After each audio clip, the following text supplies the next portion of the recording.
Hi, welcome to this week's video. In this video I'll be showing you how I build this toy storage unit for my living room. The design came about by using the concept of these baskets, and I needed to custom build them around that.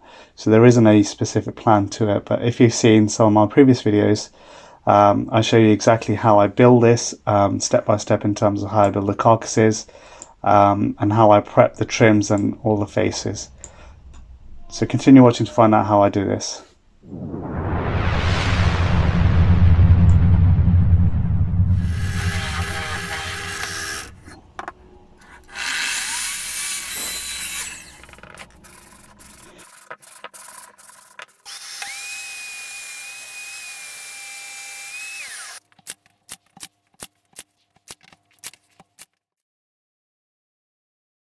So to start off with, as you may have seen in the previous videos, I'll show you how I build the cabinets, but here I'm applying some undercoat paint to all the trims and the faces and the whole interior and exterior of the cabinet.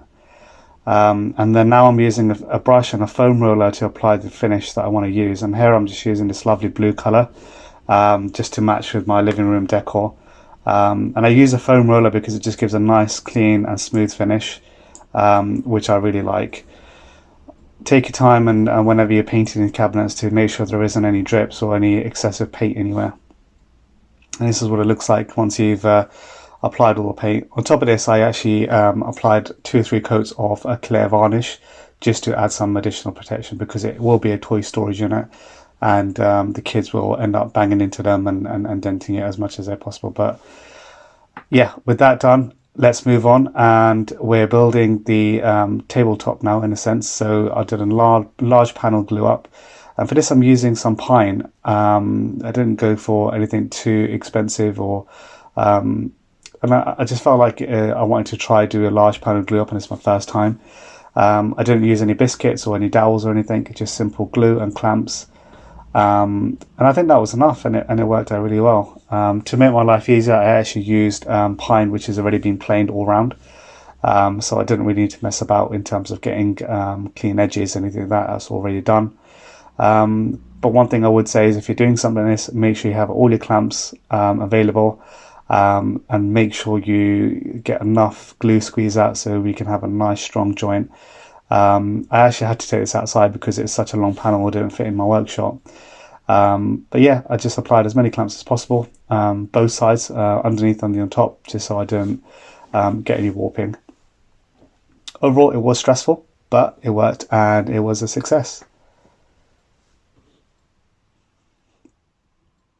Bringing it back into the workshop a day later, once the glue is cured, I then trimmed off the edges using my circular saw. If you're interested, I'll be doing a review on my new Ryobi tools I have, and one of them is this cordless circular saw, which is great for these sorts of jobs. And yeah, I just use a spirit level, clamped into place, and cut using that as a straight line.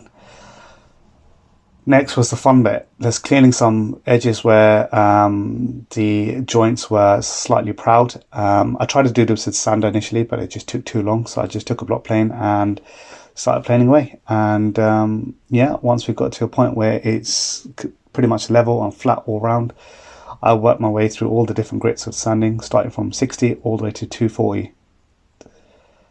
Once the sanding was done, I then used a router, and I used a chamfer bit for this particular one. I wanted to go for a nice deep chamfer on the top, and then underneath just a really small chamfer, just to give it that extra detail, and just to soften the edge a little bit.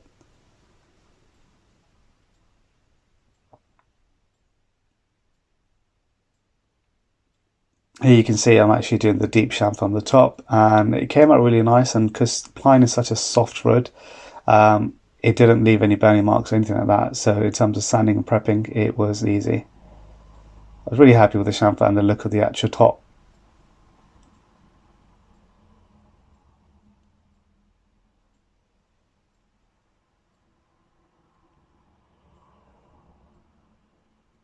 So the next bit is the most daunting bit, and this is where it was going to make or break. I was going to stain the top in dark oak.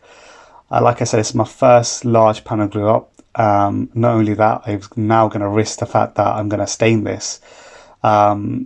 To be honest, I should have really wiped it down with white spirit first to see if there's any imperfections on where there may be leftover glue and so, but I didn't do that.